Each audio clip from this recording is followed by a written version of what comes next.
ঘর পাই না এইসব লোকে।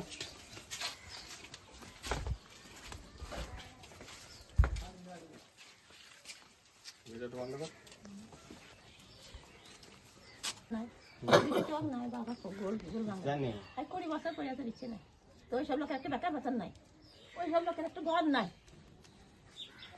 আমরা এসছে শালিন্দা থেকে, তাই তো বলছি আমরা তো মোটামুটি খবর পেলাম কি অমুক দিন বাড়িতে এরকম ব্যাপার, আমরা এসছি কিছু তা সহযোগিতা করার জন্য।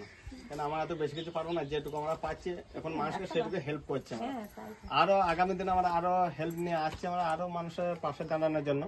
ঠিক আছে, তাই তো আমরা আজকে খবর যখন পেয়েছি এই জন্য আমরা রায়গ্রামে এসেছি। এই জন্য আপনাদের এই জন্য একটি তিরপল এনেছে।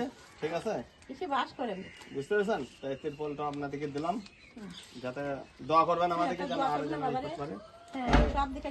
বাড়ির এটা নিলে আগামী দিনে যদি আরো যদি আমরা আসি আরো কিছু দেওয়ার চেষ্টা করবো। আর আপনারা দোয়া করে দিবেন কি আমাদের যেন আগে বাড়তে পারি, এটাই আমরা চাই। আশা পূর্ণ হয়ে সব আমার, আশা পূর্ণ হয়ে আমার সব সময় আমার। ঠিক আছে, জঙ্গল বাড়ি ঘরটাকে ভালো করে নিলে আরো যেন পরে যেন আসি যেন আরো সাহায্য করতে পারে আমরা, সেরকম চিন্তা ভাবনা আমাদের এখন। ঠিক আছে, এই লোকটা একটু নাই কিচ্ছু না, ওই অস্বামী পড়ে আছে বিশাল পায়খানা করে। আর যদি পারে আরো পয়সা ময়সা দিয়ে আমরা হেল্প করে যাবো, অসুবিধা নাই।